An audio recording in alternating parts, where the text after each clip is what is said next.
that Greg hosts, and I just was I love the history of baseball, and so I messaged him and asked him if he'd want to come on the show, and he said absolutely. Well, that's great. I've been reading through this. I've been reading through this book as I have time. For those of you that are, maybe hoping for, since this does focus on some of the older history of baseball, worried about not recognizing some of the names. There's a great section on Ty Cobb that you can start with if you want. But there's some amazing stories throughout this, focusing on some of the most amazing single seasons in baseball history. One in the future will probably feature one Mr. Aaron Judge in the season that he's having this year, and we're going to talk about that later today. But tonight I did want to start with an update on where we are at with October baseball. Obviously, we are in October, and the playoffs are coming very, very close. So I wanted to take the time to start by talking about who has clinched and who has been eliminated. And I think the playoff race is pretty much set. I don't think there's anything else that's up in the air. Wild cards in the American League have all been locked in. I know that for sure. With the Tampa Bay Rays, the Seattle Mariners, and the Toronto Blue Jays all solidifying their seats. Mariners making their first playoff race in 20 years. What are your thoughts on the American League wild card contenders, Craig? I thought it was pretty amazing that the Mariners clinched on a walk-off home run. Nothing more storybook than that. Like, you can't script better than that, I would say. No. Julio Rodriguez still definitely a huge piece of that team, and a favorite for American League Rookie of the Year, and rightly so. When you think about the Mariners, obviously they are one of the more Cinderella stories this year with the history of their franchise over the last 2 decades. Do you foresee? How do you peg their chances? As we would look at the postseason. How do you think the Mariners are going to do? Who are they going against? I think they're going to be starting. I've got to look at the bracket. I think they're going to be starting because they're so they're probably going to be the 5 seed, which would put them. I think they would play whoever the 3 seed is in that wild card round. So wouldn't that be? Let's see who. Let's say that's probably going to be they will play Cleveland in the wild card round, while the Blue Jays and the Rays duke it out for that other spot. I like them against the Guardians. I like that matchup. What do you think? I think the Guardians will take the Rays, and I think that the Mariners, that could be a closer series. It's a 3-game series for this wild card round now, isn't it? Or is it 5? I think it's 3. Yeah. Okay. Yeah, I have a hard time. Picking the Guardians, but the Guardians have been a quiet but successful team this year. A lot of people, myself included, had the Twins pegged to win that division. So I don't think you can really mark them out yet. Switching over to the National League, the wild card seats right now, I think this is really the only one that isn't clinched, because the Brewers, there are some scenarios where the Brewers can still take it. But right now it's the Mets, the Padres, and the Phillies. It looks like, the Braves have taken over that division. We're going to talk about that matchup today too, because I still think that that's an interesting pairing. Very interesting. But what do you, we think about the Padres? I think that's an interesting piece. I don't know that they make it past their first round, personally. I don't think they'll make it past the first round either. They just don't have the I don't see it. The Padres are the one team that, as I look at in the postseason, I'm just like, yeah, there's a lot of stuff that says they should be there on paper. They rightfully earned it. But at the same time, you're looking at right now, they're probably going to play. See, 3 seed, that would put them against the Cardinals. And I'm going to take the Cardinals in that matchup all day. Absolutely. Yeah. All day long. All day. You know, especially with the season that you've got Waino, Pujols, and Yachty all riding off into the sunset. I think the Cardinals are going to be a force to be reckoned with in the postseason. I can't count them out against anybody, personally. I really can't. Every single member of the team is hot right now. I mean, they're just they got hot at the right time. Well, and that's good for them. You know, I think that when I think about it, I really feel like genuinely that the Cardinals deserve, you know, Pujols, Yachty, and Waino deserve this last run, and they just want it. They just want it. You watch those guys play; they are just hungry. Yep. And so I can't. I have a strong feeling they will be in the NLCS. I do too.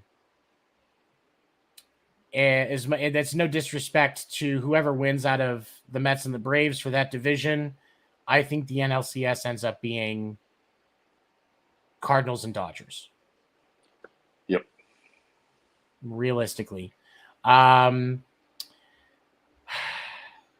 know, it's, you know, as we start to look back, obviously, you know, pretty much everybody's clinched that's going to clinch with the exception of that wild card race, partially impacted by the competition between the Braves and the Mets. As you look back on the season, are there any teams that you really feel like just absolutely disappointed with you, and why is it your Giants? Oh, well, the Giants number one. The Giants number one. Yeah.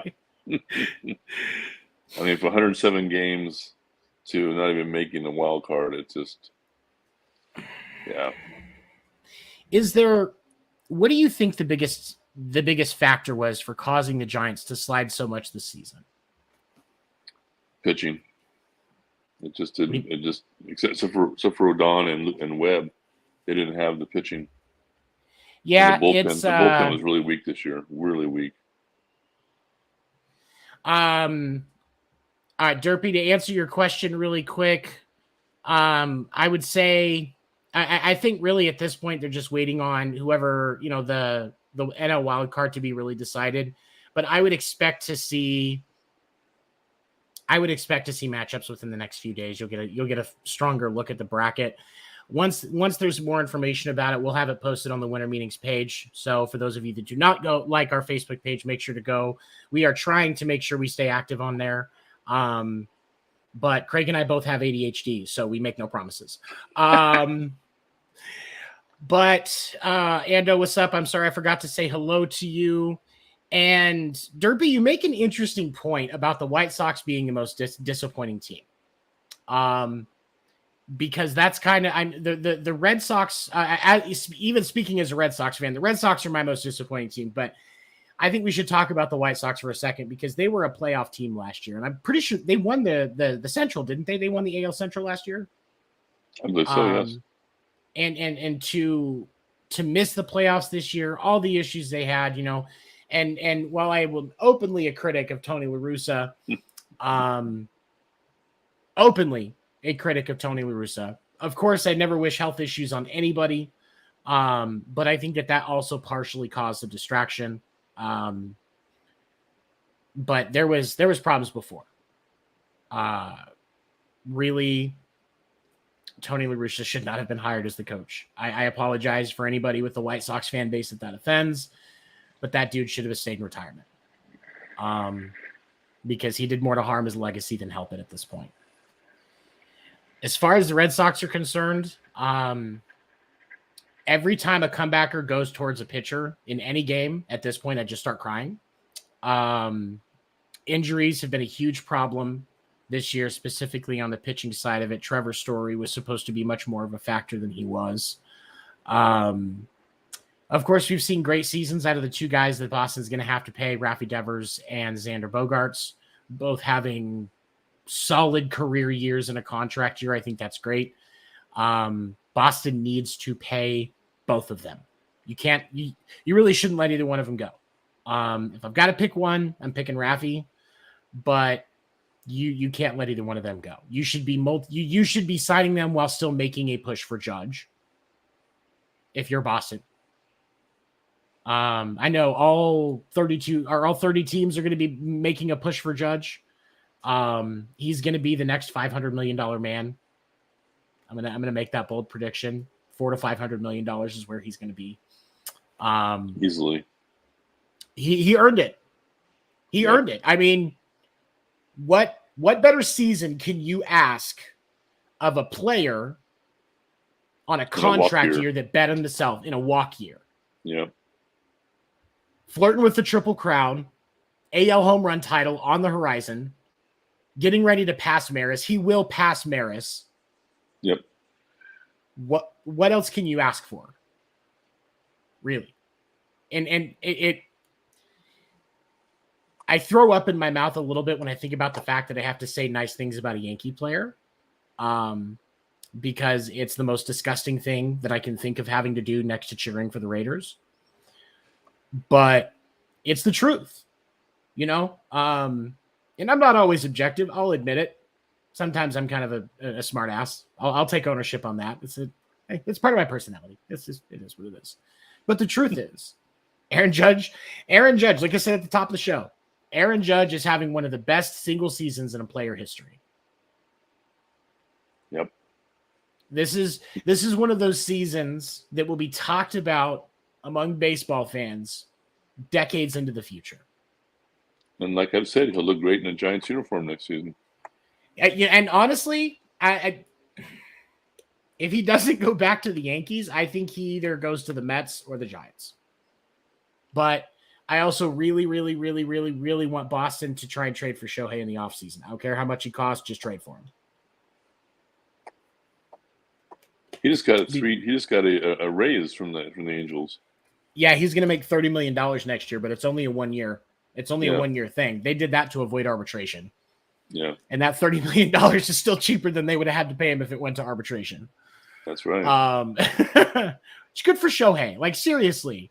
Okay, so Derpy Gaming said, I'm a Cleveland Guardians fan. Yes, they did. I wasn't expecting to win the division this year, but don't underestimate this young team. That's all I'm saying to Yankees and Astros fans if we get past the wild card.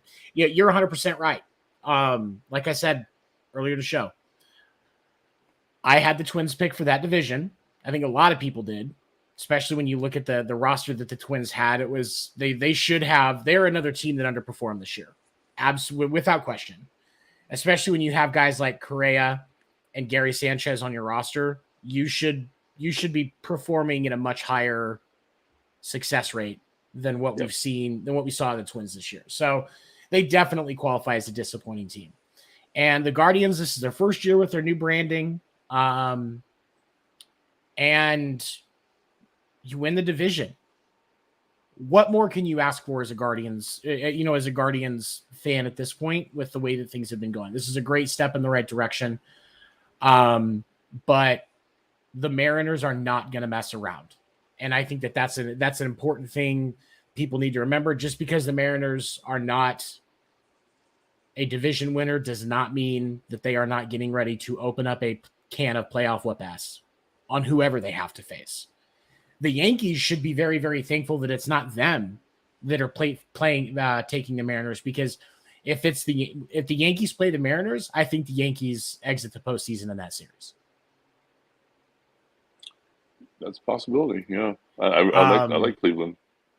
Well, and the other thing is the Yankees, I think, despite the amazing season that they've had, which it's truly been a great season. You go from losing in the wild card game against Boston to the next year winning your division and having the second best record in the American League. That's a strong move in the right direction. but And they the haven't Mariners could be. Go ahead. No, I'm sorry. They haven't had the offense to really surround Aaron Judge and protect him either. I mean, No, uh, you're 100% right.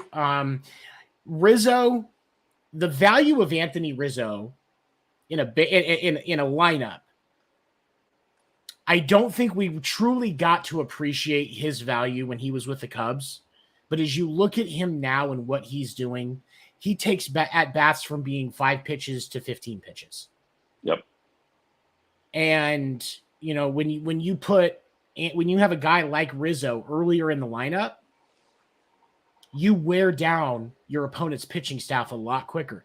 So I there are certain pieces in that roster that I really like, but the problem is too many Yankees players that they rely on are streaky. Yep.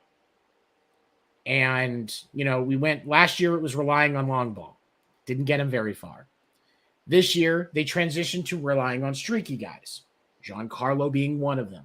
Don't get me wrong. I understand he's got the best ass in baseball, but he's also got the weirdest swing in baseball. And I know I understand that, especially in season, it's really hard to fix those mechanics, but this isn't the first year that Giancarlo's had this problem. And so when you look at these guys like Giancarlo and multiple other members of the Yankees lineup that are not consistent, the one thing that's consistent in any sport in the playoffs is very, very simple. In the playoffs, your weakness will get exposed. Yep. Your weakness will get exposed. Garrett Cole crumbles unreliably under pressure. Not every time. But Garrett Cole will crumble under pressure. Nestor Cortez, I watched them play the Orioles yesterday. Nestor Cortez is pitching some of the best baseball I've seen. He was nasty Nestor yesterday for sure. Absolutely decimated the Orioles lineup yesterday. It was ridiculous. Struck out 5 of his first 6 batters. Like, I mean, just solid. But you don't have Nestor pitch. You don't have nasty Nestor pitching every day. No. You don't have Giancarlo, or you don't have Rizzo and Judge. Rizzo or Judge every at bat. And the Astros have the Yankees number. The Mariners can beat the Yankees. And I think that unless the Yankees get and stay hot, they will have the most disappointing playoff performance of any team. It will be brutal. It's going to be rough. And I know the Cleveland fan hoping that they get the Rays. I doubt that's going to happen.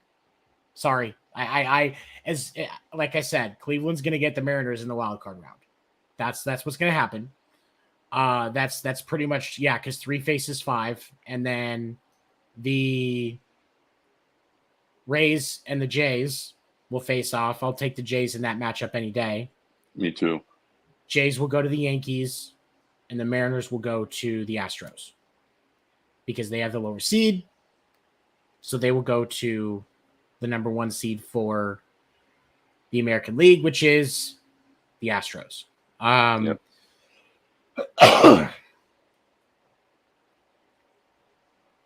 It's going to be the American League race for the postseason is going to be very interesting. Yes, it is. A lot of potential long series, but a lot of content to talk about out of those stuff too. I think it's going to be some interesting stuff to discuss there. Aaron Judge has tied Roger Maris for his 61st home run. There's been a lot of attention. I did like I was mentioning earlier, I did watch the Yankees-Orioles game yesterday. There's so much pressure on that dude. There is so much pressure on that dude. What have you seen? What have you had time to watch? Because I know you've been dealing with a lot, but what have you had time to watch on that? When I watch him, he still looks relaxed. He's not pulling pitches. He's going with the pitch. He's not letting the pitcher dictate his swing. He has not changed his swing at all. He's not gotten out of his rhythm. I mean, he has stayed locked in, and that's why I think he's still going to get the record. He's going to get it. I think once he gets 62, they're probably going to sit him down. I think that's the only reason they haven't sat him down is because he's like, no, I want to get to 62. Because outside of that, with how much of a lead they've got and everything like that, why would you risk injury? And why would you? Because you want that tight end in the outfield. Yep. By the way, look up Aaron Judge's size, weight, height, stuff like that. He's built like a tight end and just covers that entire outfield like it's jelly on bread. It's ridiculous. But yeah, that's the only reason he's still playing. And he's that much of a team player that he won't fight that either. Yeah. Well, and Derpy brings up an excellent point here. And I'm going to put this up. Said, I'd rather see teams embarrass the Yankees and walk Judge the entire playoffs. And this is an honest, understandable strategy. The problem is the Yankees are still winning. And, they're getting ready to get Matt Carpenter back. He may not be back for the first series, but I would assume they'll bring him back at some point in the playoffs. That's such a tough matchup, man. I can't for the life of me.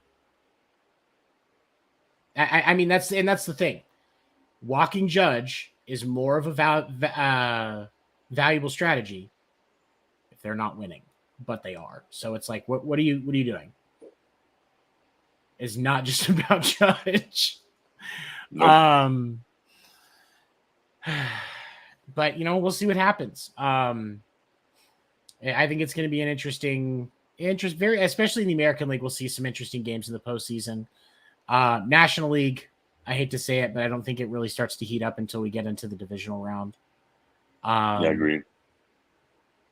But I think also part of that might be in where the NL East lands out, because you've got this matchup between Atlanta and New York is making for some solid baseball. Just an update, Sunday Night Baseball, the Mets and the Braves are actually playing each other right now. The Mets are down 4-3. It is the top of the sixth. And, do the Mets and the Braves play again, or is this the last game of that series? I can't remember. Yes, this is the last game of that series. So from a baseball standpoint, if the Mets want to have a chance at that division title, they've got to win tonight. Yep. This is a must-win game for the Mets. And they've made a lot of changes in that organization, especially, night and day, even the last year. Because up through last year, they were the best team in April and May and part of June. So how do you think this pans out, man? Oh man, you got the Mets pitching versus the Braves offense.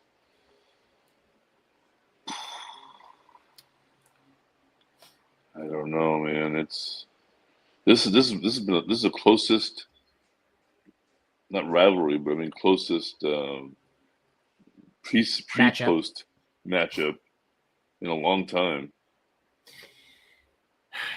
The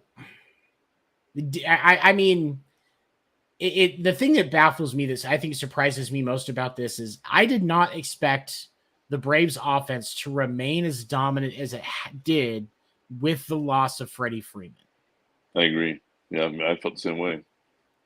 He was such a core piece of that team. Him and Jock Peterson too. Mm-hmm. That was the nucleus of that offense, was those two. Yeah. So And hats off to the Braves players for no hiccups. I mean, they just keep on next man up, move on. This is also one of those things too. I feel like that World Series hangover that you see some teams get, where you lose some people on the roster, and the next year you're just sitting kind of fat and happy from that World Series win, and the hunger isn't there. They're playing like they've never won. Yeah. But I mean, nobody would have blamed them if this would have ended up being a Super Bowl hangover year, or a World Series hangover year. It happens, It takes years to build to get to that point, and it's so hard to build consistency. Yeah. This isn't, even there was that period in the 90s with the Yankees where they were just so dominant. Like, that doesn't happen. That's not common. Nope.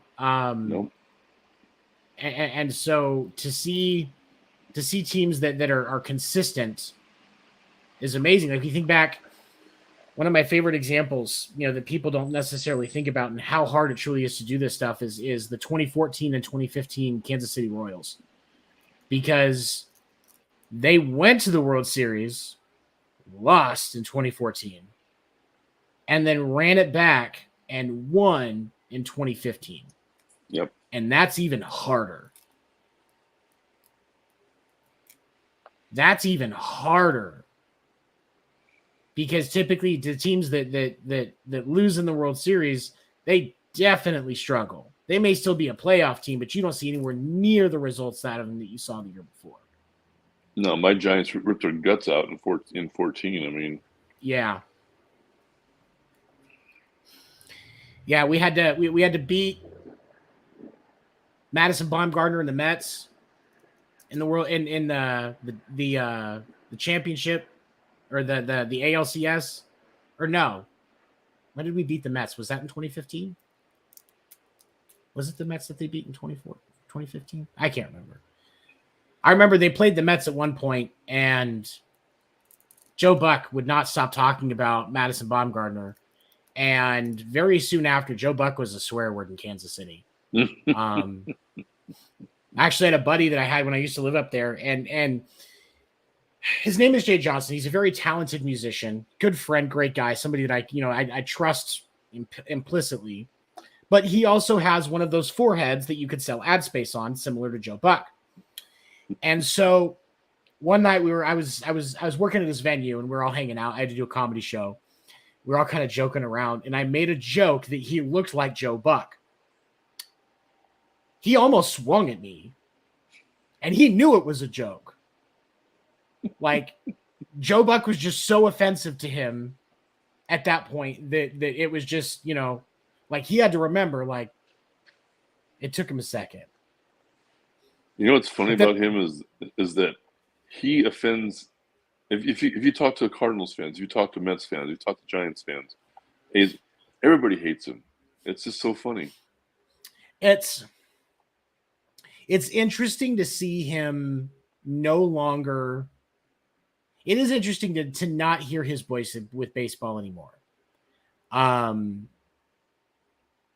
this is going to be the first year in 3 decades that it wasn't Joe Buck on the World Series. Yep. Even if he's a pain in the ass, his voice is iconic. Can't read a defense for shit, but he's also a pain in the ass at talking baseball. But it is what it is. There was something. Oh.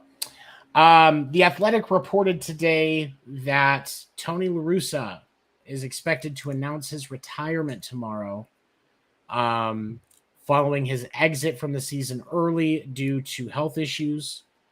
About a month ago, they were getting ready for a game.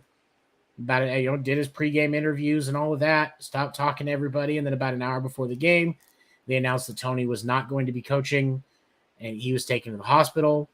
The next day, they announced that he was out indefinitely.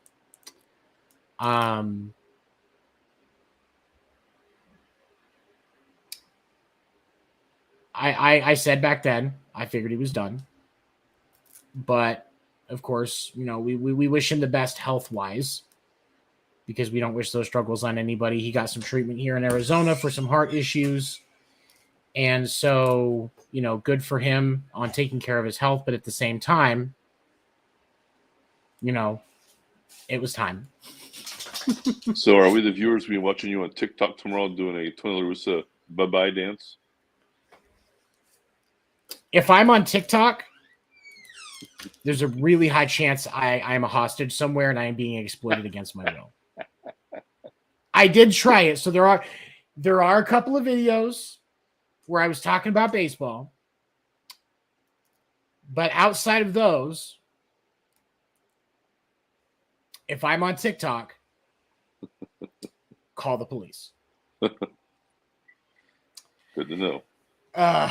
It is a cry for help. I am being kidnapped. Send help, please. Save me, please help.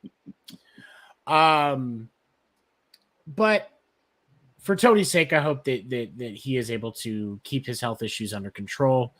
Yeah.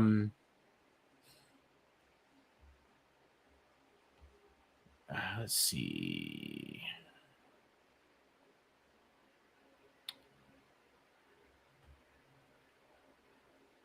There was something that I was thinking about. Oh, update on the score of the Mets-Braves game. The Braves are now up 3-2, or Braves are now up 5-3 in the bottom of the sixth. I don't think that the Mets are going to fare well in this game unless they figure out how to hit the ball.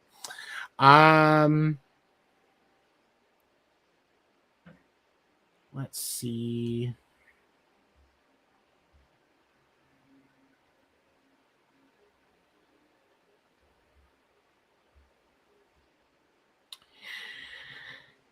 Well, I think that may actually be all of the stuff that we wanted to hit on tonight.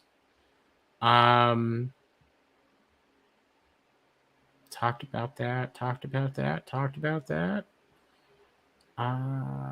Yeah. Was there anything else that you had on your mind that you wanted to go over tonight, man? No, it's I think it's just wait and see and get the playoffs underway and move on that, because I mean my Giants are done and outside. Okay, here I'll ask you this: outside of obviously making a play for Judge, what do you think the Giants need to focus on in the offseason? need one more starting pitcher, especially now. If we can't keep Rodon, that's gonna be a big problem. If we can keep Rodon, one more starting pitcher, we got to revamp the bullpen. And we're looking at an aging infield with Crawford. Belt's been out because of his injury, but I mean, a lot of revamping for the infield. Outfield is set with Diaz, and hopefully Jock Pearson will come back, and then we get Aaron Judge. Do you when you look at the pitching specifically, we'll focus on that for a second. You mentioned, starting pitchers, bullpens, keeping Rodon obviously being an important thing, which I agree with. I do think they need to make that effort. Are there any names that are coming to the market that you think would be good for them to look at for that starting pitcher role? Oh, there's a lot of them. I don't have anybody in mind right now. Nobody jumps out. A lot of them will be coming out. So I'm not really worried about a third starter. I'm more concerned about getting that infield revamped and then getting Judge, signed and ready to go.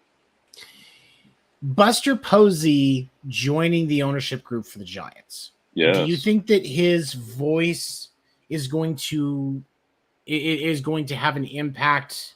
Yes. As far as some of the decisions that they make moving forward. Yes. In fact, Larry Baer, the president of the operations, and then also Farhan Zaidi, president of baseball operations, and then Larry Baer, vice president, they both addressed that single question, that he'll be involved in all the important decisions, including free agency, signing of the free agents, be very much involved in the farm system. And anytime there's a big decision he made, he'll be absolutely be involved. And they're looking for him to help. A different angle I hadn't thought of, but they both, Bear and Farhan's already mentioned this, developing a better relationship with the Players Association and the ownership, and Buster Posey leading the way on the Giants side. So there's big things coming his way. It would not surprise me if years later he becomes commissioner of baseball. It really wouldn't surprise me. Buster Posey? Yeah. He is so smart. His knowledge of the game is very deep, and that's very clear just watching, just when you used to watch him play, he knew exactly what he was doing. It's like it's like a white Yadier Molina. Yes.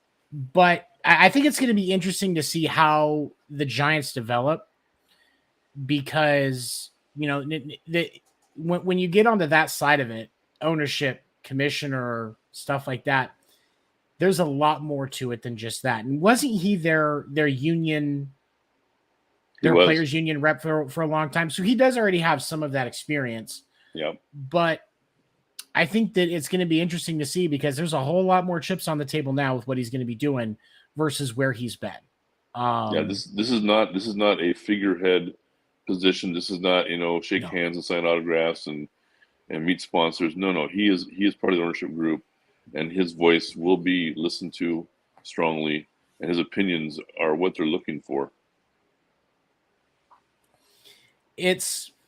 I think that there should be more player representation in ownership. Like if a group of former players bought the A's or the Angels, I think that could potentially be a very interesting way to shift to where there is more player representation at that level in the ownership. Because you've got the union, but that doesn't really, it's not the same thing. No. Especially with baseball's history of us versus them, when it's the owners versus the players union. I think a few more former players need to step up and get into those roles to change the voice at the table. Yeah, I agree with you, and I think there's be teams that are listening to you also and go, you know what, Tony's got a great idea. I think we should have a former player as part of the ownership too. A well-respected player, both in and out of baseball. To come on to the owner side. This could be a whole new wave of former ball players being utilized even more strongly than just glad handing and signing autographs and show up for sponsor events. Yeah. Well, like for example, for Boston, David Ortiz is a prime example of somebody that you could put in to a similar position where there's some investment in the team, mm-hmm. but also in exchange for him being able to make some money, which if you're investing in the Boston Red Sox, you're making money. Like, let's just call that what it is. It's one of the biggest sports brands in the world. Yes, it is. You also get the benefit of having Big Papi in the ear of the owners when they're discussing things that are game impacting. And I think that that's very crucial to that voice, especially the voice of the ownership of the Red Sox. That's one of the biggest markets in the game. A lot of the other bigger ownership groups for those bigger market teams are also going to be listening to that. Yeah. When you look at the Mets, everybody jokes about Bobby Bonilla Day. That dude knows business. Put him on the ownership group at least. I mean, am I wrong? I don't think they can afford him. Hey, look, can we just convert all that money we're supposed to give you every year until 2063 into an ownership stake in the team? Can we do that? Can we do that? Brilliant negotiator. Yeah. I mean, really.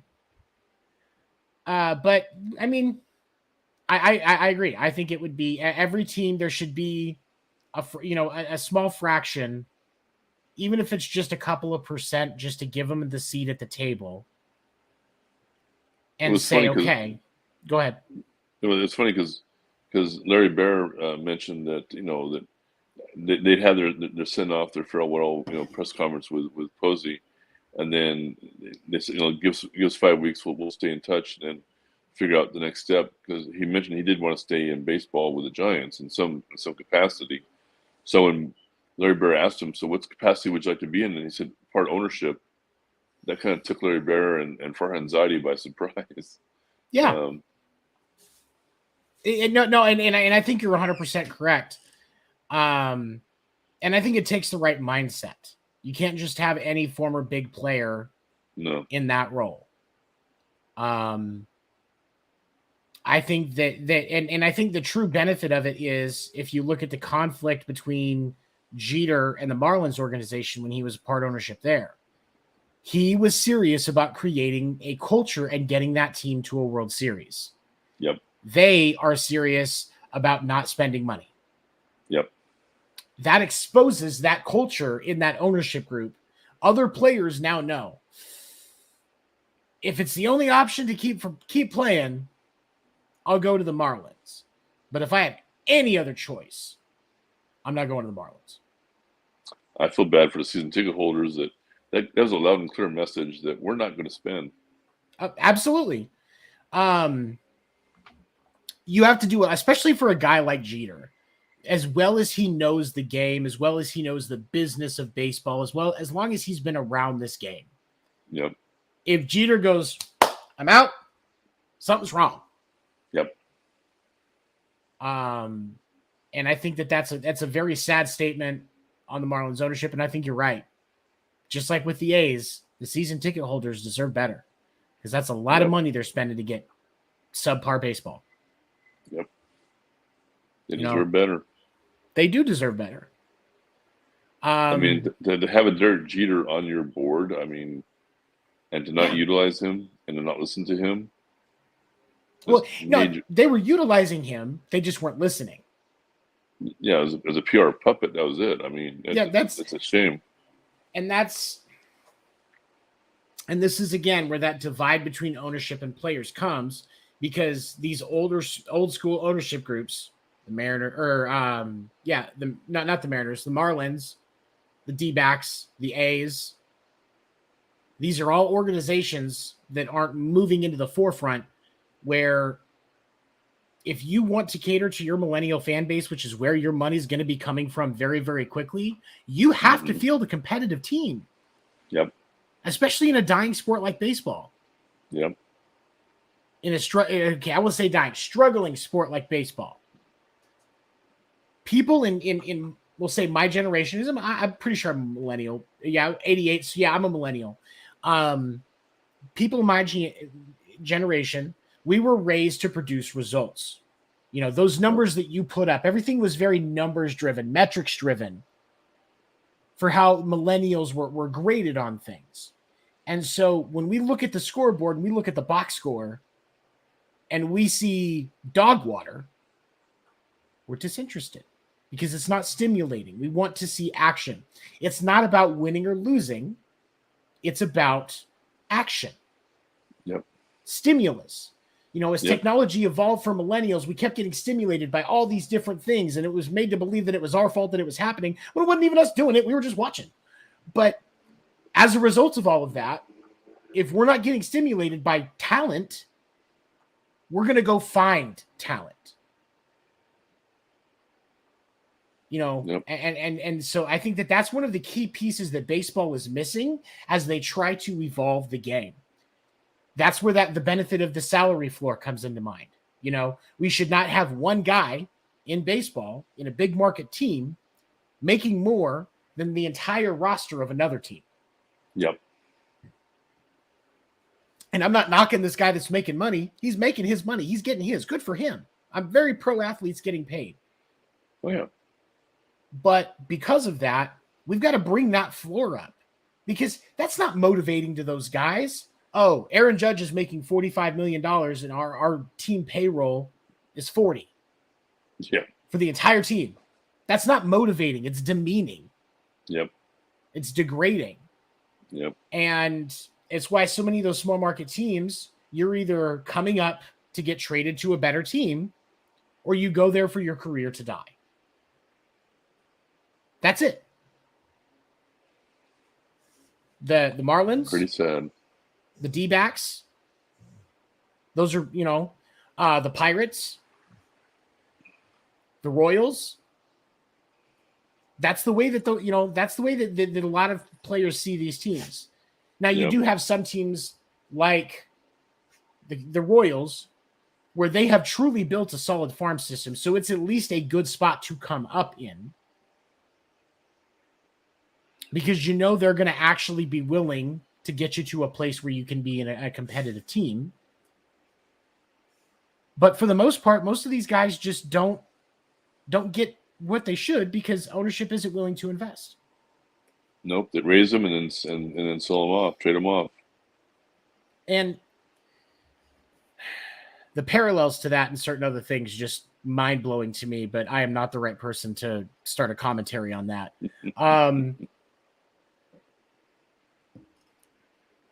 But that's the thing is, and I've been thinking about this for a minute. I think that a salary floor will do more to help baseball than rule changes. Yes. Legitimately. You could even still just set the salary floor at $75 million. Yep.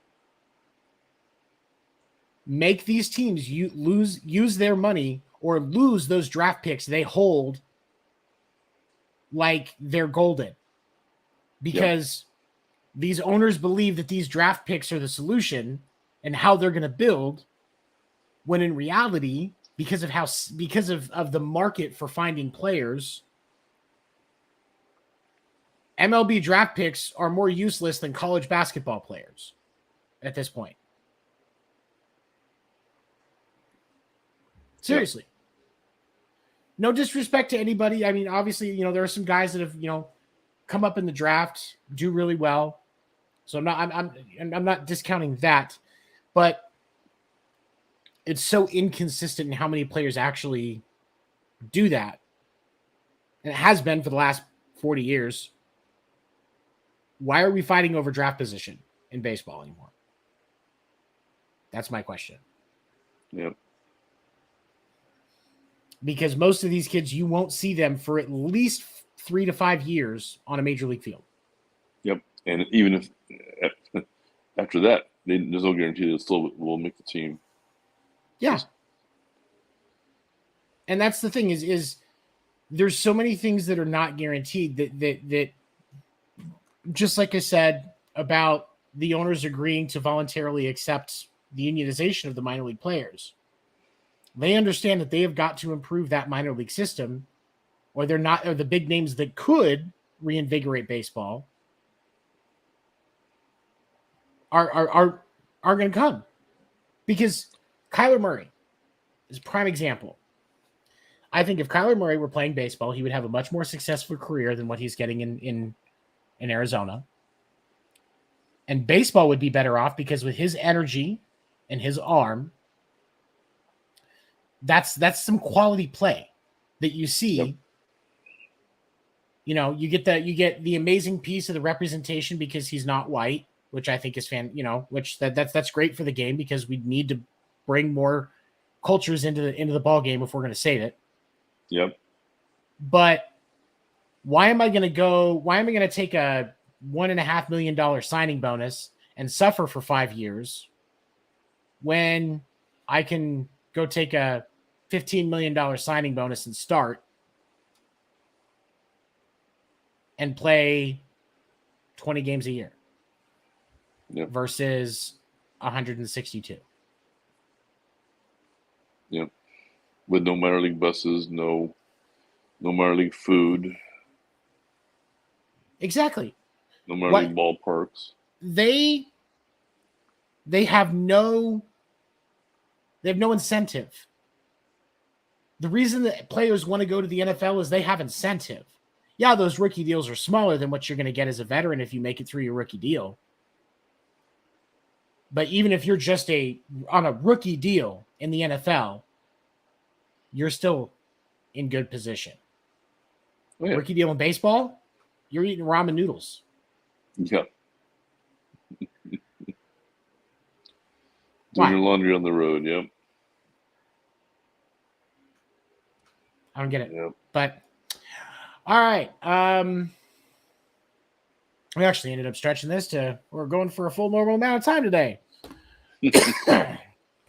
But, and for those of you that are watching live and catch us after through Spotify, thank you so much for supporting us in what we do. Don't forget to like our Facebook page. You can communicate with us there. Craig and I would love to get your thoughts on what's going on. Wrap up time, Mr. Newton. Anything else you can think of tonight, sir? Let's get the playoffs going. I'm ready. Same here. I'm ready for some good October baseball. We're just a few weeks away from being knee deep in playoff baseball, and we're about a month away from the start of the World Series, which I believe first game is slated for November 7th. So we're right in the tail end of this, and I think it's going to be great. But thank you for joining me as always, man. It was a pleasure. I need to have my partner in crime, so I love having you here. The show wouldn't happen without you, and I want to make sure you remember that, my friend. I appreciate that, and it's good. It's good to be back. Thank you all for joining us. Go back to watching Sunday Night Football. Halftime should be over here in a little bit. Chiefs are currently up on the Buccaneers 28-17. So, cheers to that. Cheers to that. Have a good Sunday. Have a good Sunday, everybody, and to you as well, Craig. Thank you. You too. Thank you, sir.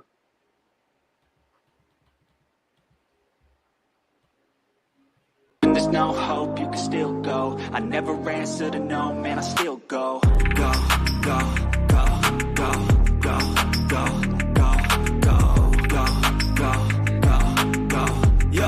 go, go, go. Hustle hard, hustle every single day. I'll be making moves till I'm buried in my grave. To the system, I don't wanna be